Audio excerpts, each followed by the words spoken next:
전 딸 하나를 두고 있는 평범한 가정의 가장입니다. 아이가 태어나면 온 집안에 웃음이 끊이질 않고 화목함이 더 가득 찬다고 하잖아요. 그런데 저희 집은 반대입니다. 아이가 태어나면서 제 인생에서 가장 큰 사건이 터져버렸어요. 물론 아이 탓은 아닙니다. 단지 그동안 숨겨져 있었던 진실이 출산으로 하여금 드러난 것뿐이죠. 흔히 부모님과의 마찰을 이야기하면 그래도 부모인데, 그래도 엄마인데 이런 얘기들 많이 하잖아요. 그래서 주변에 얘기도 못하고 끙끙 앓고 있다가 고민 끝에 이렇게 사연을 보내봅니다. 이렇게라도 한번 털어놓고 이제 그 기억은 묻어두고 살아가려고요. 저는 홀어머니 슬하에서 큰 외아들입니다. 당연히 어머니는 제가 어릴 적부터 저를 금이야 오기야 키우셨고 저 역시 그런 어머니께 효도해야 한다는 마음 하나로 살았어요. 그렇게 제가 성장하고 취업을 하고 또 너무나도 아름답고 착한 지금의 제 아내를 만나 1년간의 연애 끝에 결혼까지 골인했습니다. 사실 홀어머니 및 외아들이라는 게 쉽지 않은 조건이었음에도 불구하고 아내는 흔쾌히 저와 결혼하겠다고 나섰어요. 그리고 아내가 먼저 나서서 어머니를 모시고 같이 살자고 제안하기도 했죠. 그런 며느리를 맞이해 어머니도 굉장히 흡족해 하시는 모습이었어요. 저희는 어머니 집에서 신접살림을 차렸고 맞벌이를 하다 보니 생활도 생각보다 여유로웠죠. 바쁜 저희 대신 어머니가 살림을 신경 써주시기도 하고 아내도 틈날 때마다 어머니를 도와드리는 모습에 저는 매일매일이 흐뭇했어요. 왜 만화 영화 보면 아빠들이 싱글벙글하며 기대에 가득 차 퇴근하곤 하잖아요. 그 마음을 좀 알 것 같달까요? 매일매일 퇴근하는 길이 즐겁고 기대가 됐죠. 제가 세상에서 제일 사랑하는 두 여자가 사이좋게 절 맞이해주는 모습을 보면 하루의 피로가 싹 가시는 것만 같았어요. 가끔 문제가 생기기도 했지만 아내가 노력하는 모습도 너무 좋았죠.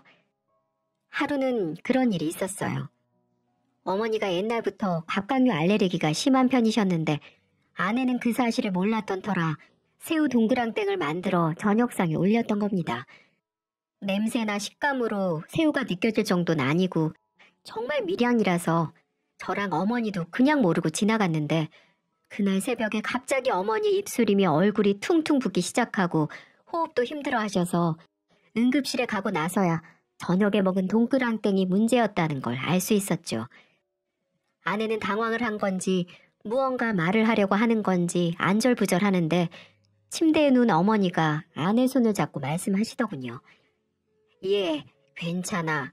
그럴 수도 있지. 몰라서 그렇지 뭐. 아유, 내가 미리 말을 했어야 되는데 괜히 신경 쓰게 해서 미안해. 걱정하지 마라, 아가. 알았지? 많이 힘드실 텐데 그 와중에 제 아내를 신경 써주시는 어머니 말씀에 제가 다 마음이 울컥할 지경이었어요. 그 후 아내는 저에게 어머니가 뭘 좋아하는지 뭘 싫어하시는지를 꼼꼼히 묻더군요. 자기가 하면 안 되는 말이나 행동 같은 게 있냐면서 말이에요. 뭐 그런 걸 다 묻나 싶기도 했지만 그만큼 어머니랑 더 친해지려고 노력하는 아내의 모습에 참 고마웠어요.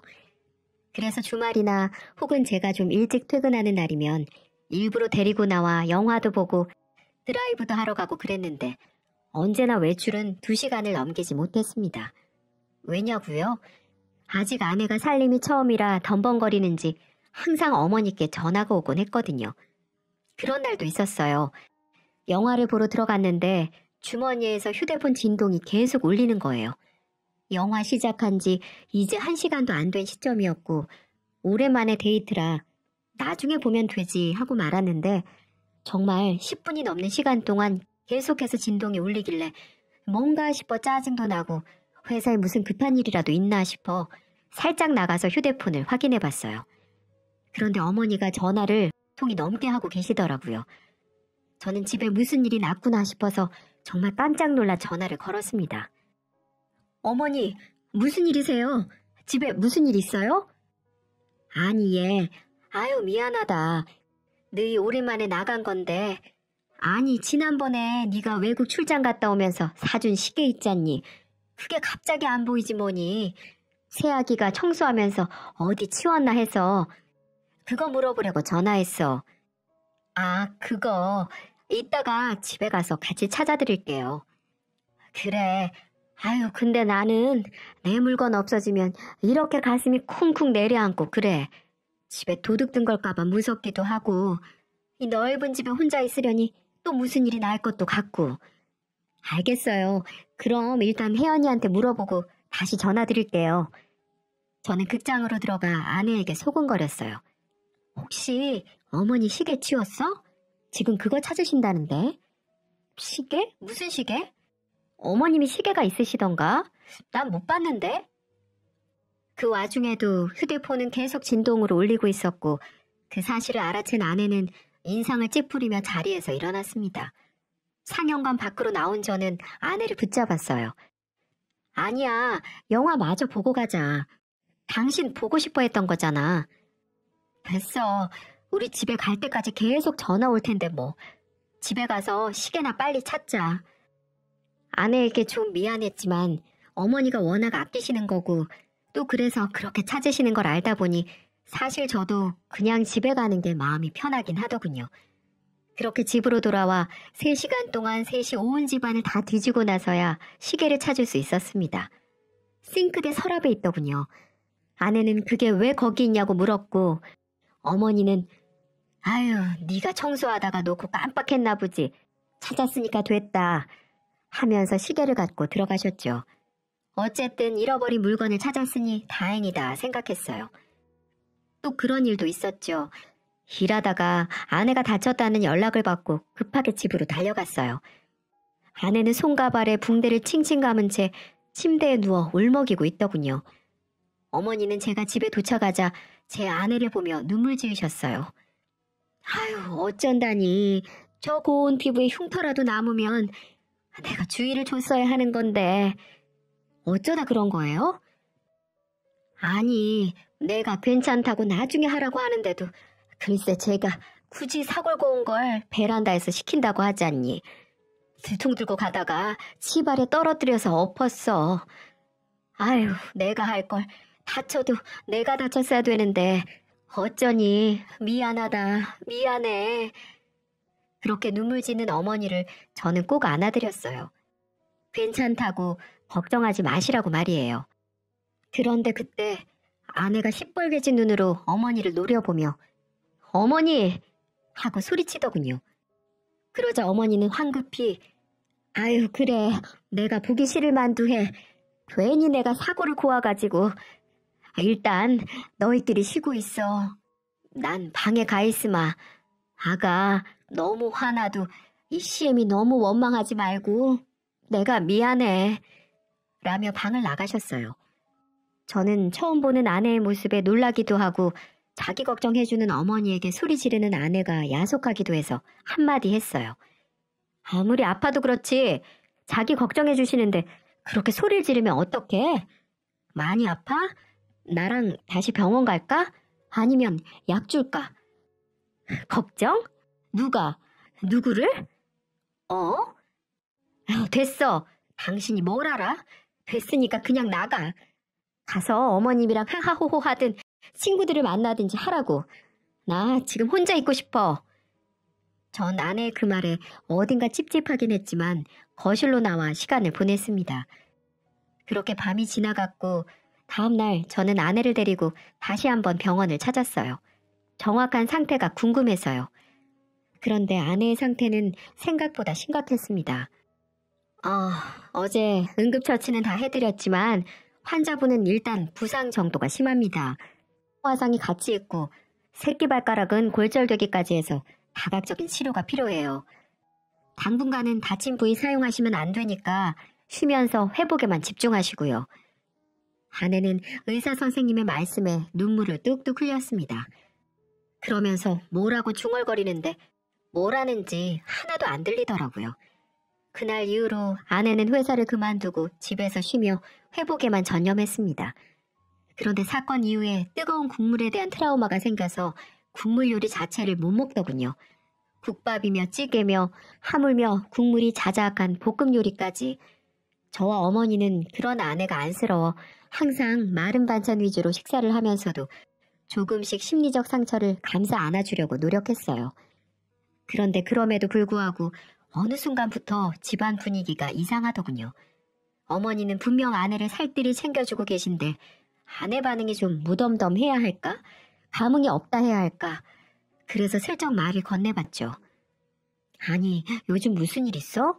어머니 말씀에 별로 대꾸도 안 하고 분위기도 그렇고 많이 힘들어? 아직 예약 날짜까지 남긴 했는데 우린 내일이라도 병원 가볼까? 아니, 어머니 말이야. 아니야, 됐어. 아내는 그 말만 남기고 침대에 돌아 누워버렸어요. 아무래도 몸이 아프니까 힘들어서 그런 걸 수도 있겠다 싶어 저도 더 이상 뭐라고 말하진 않았어요. 다만 다음날 출근하면서 어머니한테 아내를 좀 더 잘 부탁한다고 신경 써달라고 부탁드릴 뿐이었죠. 어머니, 아무래도 제가 빨리 출근하고 늦게 퇴근하다 보니까 혜연이가 어머니랑 있는 시간이 더 길잖아요. 응, 그렇지. 그게 왜? 저 없는 동안 혜연이 좀 잘 부탁드려요. 요즘 몸이 좀 힘든가 봐요. 제가 잘 챙겨주려고 하는데 아무래도 시간이 부족하니까. 아유, 그래. 걱정 말고 넌 얼른 출근이나 해. 내가 새애기랑 얘기도 해보고 잘 보살펴 줄게.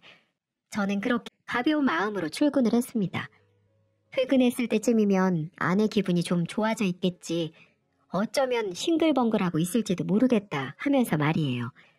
하지만 제 예상은 완전히 빗나갔습니다. 집에 돌아갔을 때 어머니는 싱글벙글 웃고 계셨지만 아내는 방에 들어가 있는지 보이지 않더라고요. 제가 들어가자 어머니는 후다닥 현관으로 나와 제 옷과 가방을 받아주시고는 아유, 고생했다 하며 맞이해 주셨어요. 네, 근데 혜연이는요? 아, 아까 피곤했는지 방에 들어갔다 자는 거 아닐까? 그렇게 방에 들어왔는데 아내는 불도 안 켠 채 깜깜한 방 안에서 침대 끝에 걸터 앉아 멍하니 허공을 바라보고 있더군요. 제가 아는 아내의 모습이 아니었어요. 그 순간 본능적으로 심장이 쿵 하고 내려앉는 것만 같았습니다. 이유는 모르겠지만 불안감이랄까 위기감이랄까 그런 것들이 엄습하는 그런 기분이었어요. 왜 그래? 우리 분가하자. 어? 갑자기 그게 무슨 소리야? 이렇게 살다가는 내가 미칠 것 같아서 그래. 우리 분가하자. 어? 원룸이라도 좋아. 어디 지하방이라도 좋아. 제발 분가하자. 나 좀 살려줘. 저는 도대체 아내가 무슨 말을 하는 건지 영문을 모르겠더라고요. 그래서 일단 아내를 진정시키며 말했죠. 혜연아, 우리가 당장 분가하면 어머니는 어떡해. 네가 먼저 어머니 외로우시니까 모시고 살자고 했었잖아. 애기 나오면 애기도 봐줄 사람 필요하고 그렇지 않겠어? 아내는 아무 말도 못하고 눈물만 주룩주룩 흘리더군요. 나 힘들어. 너무 힘들어. 알아. 많이 아프고 힘들지. 내가 더 노력할게. 우리 조금만 더 힘내보자. 알겠지? 그렇게 밤새 아내를 안고 토닥이며 겨우 달랬습니다. 그렇게 시간이 지날수록 아내의 부상은 조금씩 호전을 보이기 시작했고 그 사이 저희에게 축복이 찾아왔습니다. 아내가 임신을 한 거였어요. 그래서 저도 어머니도 아내에게 많은 신경을 쏟아부으며 노력했지만 출산이 다가올수록 아내는 점점 예민해졌고 행동도 많이 거칠어졌어요. 임신하면 흔히 있을 수 있는 일이라고 그래서 그냥 그러려니 했죠. 어머니도 임신하면 원래 그럴 수 있다고 애 낳고 나면 달라질 거라고 말씀해 주셔서 저는 크게 걱정하지 않고 출산일만 기다리고 있었습니다. 보통 아이의 성별을 알면 아이에 대한 애착이 더 생긴다던데 어쩐지 제 아내는 반대였어요. 임신 20주가 다가올 때쯤 병원에서 아유, 애기가 엄마 닮았네요. 아주 미스코리아 나가도 되겠네. 라고 언지를 주셔서 딸이라는 사실을 알고 있었는데 그로부터 얼마 후부터 딸을 위한 출산용품을 쇼핑한다거나 혹은 폐교를 하는 게 아니라 다리를 떨고 손톱을 물어뜯으며 어딘가 초조한 모습이었죠. 저는 그게 그냥 출산이 처음이라 두려워서 그러는 줄 알았어요.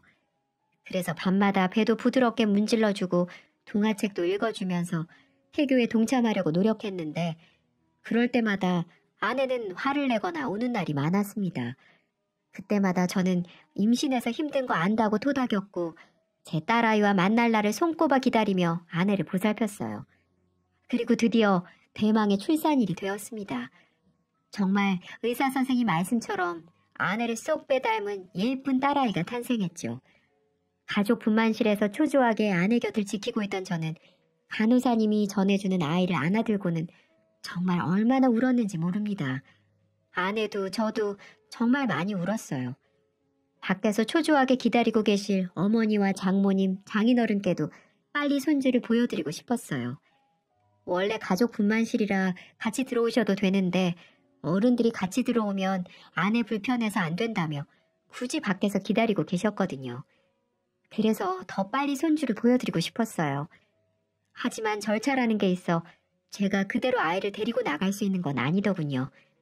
아이가 신생아실로 이동할 때까지 저는 아내의 손을 잡고 연신 고맙다고 수고했다고 머리를 쓰다듬어 줬고 아내는 여전히 눈물을 멈추지 못한 채 호곡만 응시하고 있었습니다. 뒤늦게 아이를 보신 저희 어머니 그리고 장모님과 장인어른은 서로 손을 부여잡고 감격하셨습니다. 아이고 사돈 축하드립니다. 우리 집안에 경사가 났네요. 경사가. 그러게나 말입니다.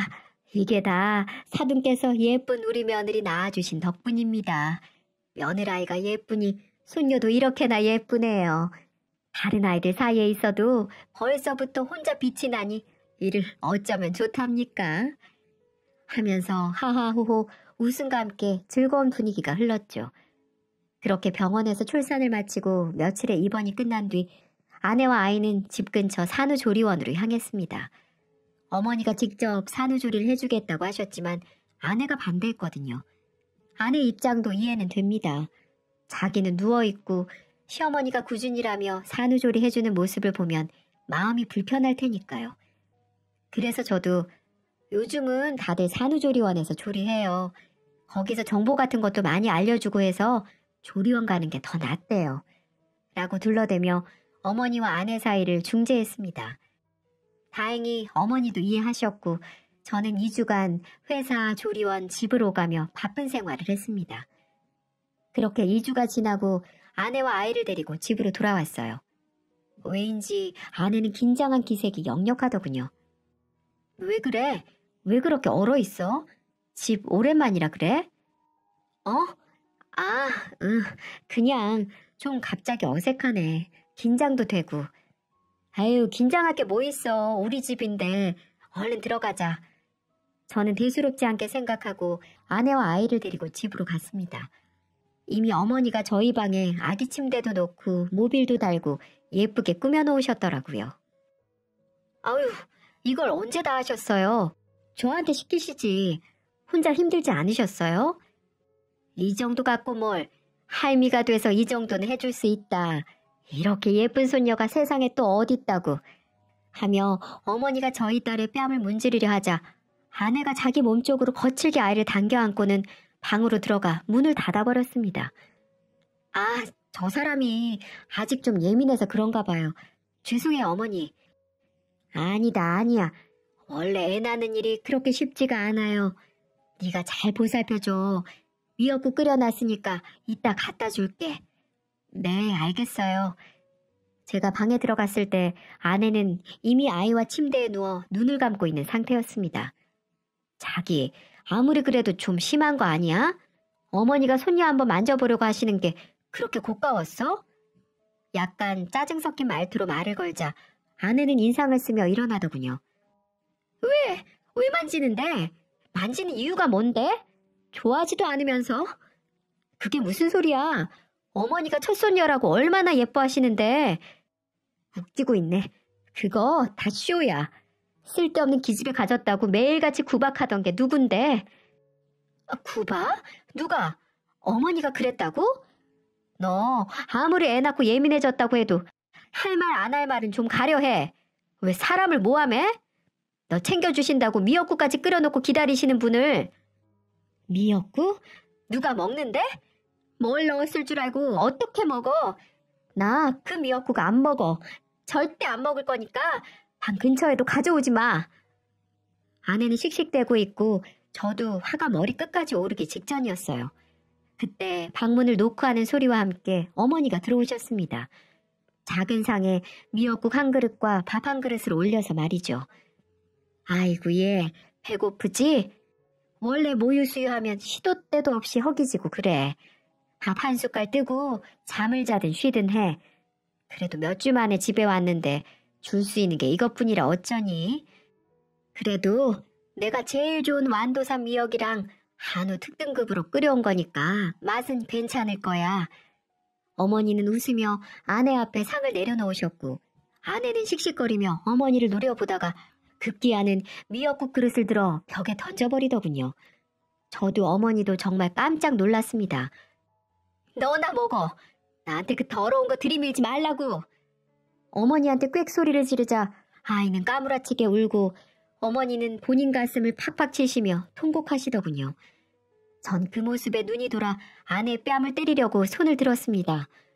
그런데 그 순간 아내가 휴대폰을 꺼내 들고는 무언가를 재생하더군요. 너, 네 남편한테 분가하자고 했니?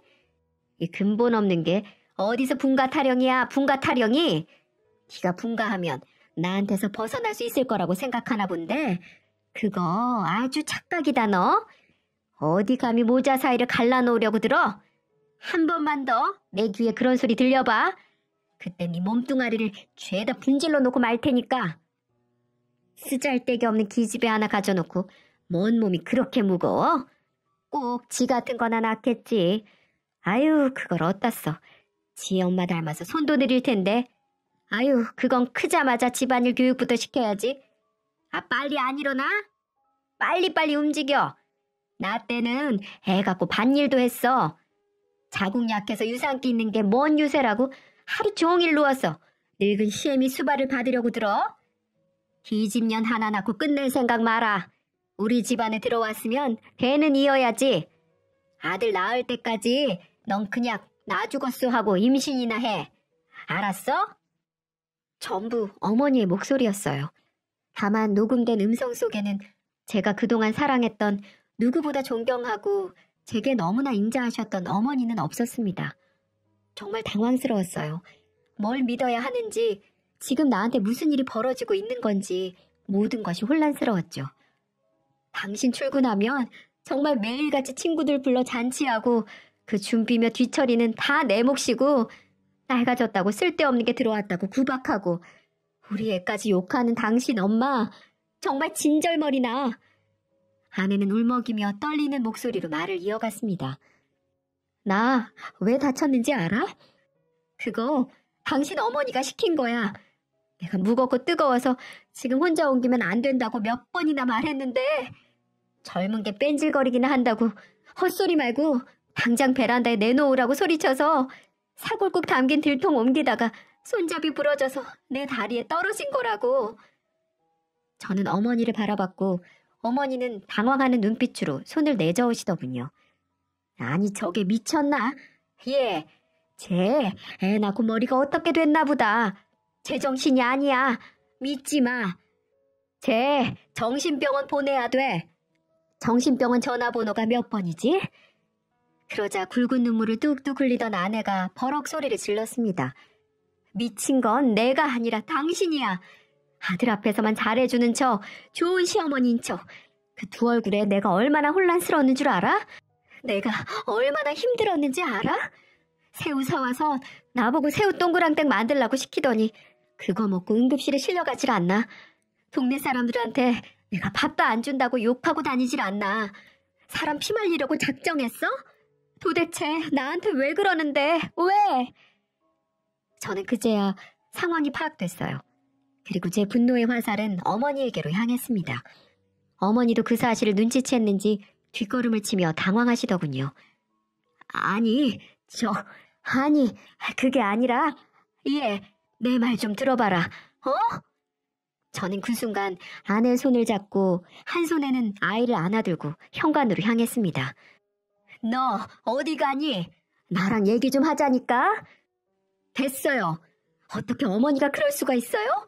어떻게? 제가 어머니를 얼마나 믿었는데, 얼마나 존경했는데. 미안하다. 미안해. 넌 나한테 아들 그 이상이었어. 혼자 너 키우면서 의지도 했고, 넌 내 아들이자 남편 같은 존재인데 제가 들어와서 널 뺏어가 버렸잖아. 그래서 그랬어. 그래서 너무 질투가 나고 미워서. 아무리 그래도 그렇죠. 어머니 정상 아니에요. 더 이상 제 와이프, 어머니처럼 무서운 사람이랑 살게 못해요. 저희 나가 살게요. 연락처도 바꿀 거고 주소도 안 알려드릴 테니까 찾지 마세요. 짐은 나중에 사람 보내서 가지고 갈게요. 저는 그 말만 남기고 아내와 아이를 데리고 그대로 집을 나왔습니다. 어머니는 눈물바람으로 저를 불렀지만 저는 뒤돌아보지도 않고 그대로 처가댁으로 향했습니다. 그리고 처가댁에가 모든 사실을 있는 그대로 털어놨죠. 정말 죽지 않을 정도로 맞을 각오까지 하고 갔습니다. 지 마누라가 그런 고초를 겪고 있는데 그런 것도 몰랐던 제가 제 자신도 이렇게 한심하고 화가 나는데 장모님 장인어른은 어떠시겠냐 싶어서요. 아니나 다를까 장모님은 모든 사실을 들으시고는 뒷목 잡고 기함을 하시더니 제 등짝을 때리기 시작하셨습니다. 반면에 장인어른은 한참을 가만히 계시다가 제 손을 따뜻하게 잡아주셨어요.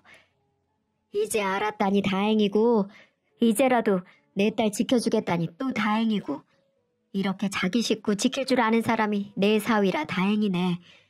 그래도 어머니인데 후회하진 않겠나? 후회 안 합니다. 앞으로 잘하겠습니다. 지켜봐 주세요. 그래. 둘이 행복하게 살기만 하면 돼, 우린. 우리가 좀 도와줄 테니까 작은 아파트라도 하나 얻어서 다시 시작해봐. 정말 처음부터 다시. 알겠지? 따뜻한 장인어른의 말씀에 저는 한참을 울었고 그렇게 저희의 신혼은 다시 시작되었습니다. 그간 겪은 일로 인해 아내는 그때부터 1년이 지난 지금까지 여전히 정신과 치료를 받고 있어요. 많이 좋아지긴 했지만 아직도 때때로 그때 힘들었던 기억을 꿈으로 꾸거나 이유 없이 불안해져 약을 먹어야 하는 상황이 오기도 해요. 그래도 딸아이 키우면서 좋은 엄마로 좋은 아내로 잘 버텨주고 있어서 제가 너무 고마워하고 있고요. 집에서 나온 뒤로 어머니와의 연락은 모두 차단했습니다. 어떻게 알았는지 어머니가 저희 집으로 딱 한 번 찾아온 적이 있었습니다. 딸 예방접종하는 날이라 주말 오전에 나갔다 오는데 저희 집 문 앞에 어머니가 서 계시더군요. 저는 본능적으로 아내와 아이를 막아섰습니다. 여긴 어떻게 알고 오셨어요? 아유, 창호야. 어떻게 천륜을 저버리고 살려고 그러니? 내가 잘못했다. 잘못했어. 어머니는 제 팔을 잡고 눈물을 흘리셨고 저는 일단 아내와 아이를 집 안으로 들여보낸 뒤 문을 닫았습니다. 그리고 현관문 앞에서 어머니와 대화를 이어갔죠. 이제 와서 왜 이러세요? 내가 그동안 혼자 살면서 정말 뼈저리게 느꼈어. 진짜야. 내가 새애기한테 너무했다. 잘못했어. 나도 내가 잘못한 거 알아. 이제 안 그럴게. 진짜 친엄마처럼 잘해줄게. 우리 손녀한테도 내가 할미 노릇 제대로 할게. 그러니까 한 번만 더 기회를 줄 수 없겠니? 내가 뭐든 하마. 각서라도 쓰라면 쓰마. 어머니는 정말 작정한 듯 결연한 말투로 말씀하셨지만 어쩐 일인지 저는 고민조차 되지 않더군요. 오히려 어머니가 그럴수록 제 생각은 굳어져 갔어요. 여기서 약해지면 내 아내가 내 아이의 지옥이 시작된다. 그래서 저도 단호하게 말했습니다. 어머니랑 다시 같이 살 생각 없어요. 아유, 그럼 연락만이라도 좀 받아. 이러다 이 엄마 혼자 죽기라도 하면 너 어떡하려고 그러니? 그렇게 약하신 분 아니라는 거 알아요. 자꾸 이렇게 찾아오시면 또 이사 가서 숨을 수밖에 없어요. 찾아오지 마세요. 연락할 일 없겠지만 제가 연락할 때까지 저희한테 연락도 하지 마시고요. 그 말만 남기고 어머니를 아파트 입구까지 억지로 끌고 나가 택시 태워 보내드린 뒤 집으로 돌아왔습니다. 어쩌면 후레자식 소리를 들을지도 모릅니다. 그래도 낳아주고 키워준 엄마인데 어떻게 그렇게 인연을 끊을 수 있냐면서 말이죠. 그런데 저는 제 선택에 후회하질 않습니다. 적어도 아내의 치료가 끝나고 아내가 정말 다 회복돼서 이제 괜찮다고 하기 전까지는 어머니랑 연락할 생각도 다시 같이 살 생각도 없습니다. 아무리 부모라 할지라도 넘지 말아야 할 선은 있는 거잖아요. 다행히 장모님 장인어른이 잘 챙겨주셔서 저도 아내도 이제는 조금 편안해진 마음으로 잘 지내고 있습니다. 둘째도 계획하고 있고요. 이런 이야기는 사실 영화 속에서만 나오는 줄 알았습니다. 그런데 현실에서 그것도 바로 제 집에서 일어나는 이야기더군요. 여러분, 아내가 갑자기 힘들어한다면 내 눈에 보이는 것과 다른 무언가가 있는 것 같다면 한 번쯤 아내의 말에 귀 기울여 주세요. 저는 그걸 하지 못했던 게 아직도 마음의 짐으로 남아 있습니다. 아마 이 미안함을 평생 가져가야겠죠. 내 가족을 지킬 수 있는 사람이야말로 진정한 가장 아닐까요?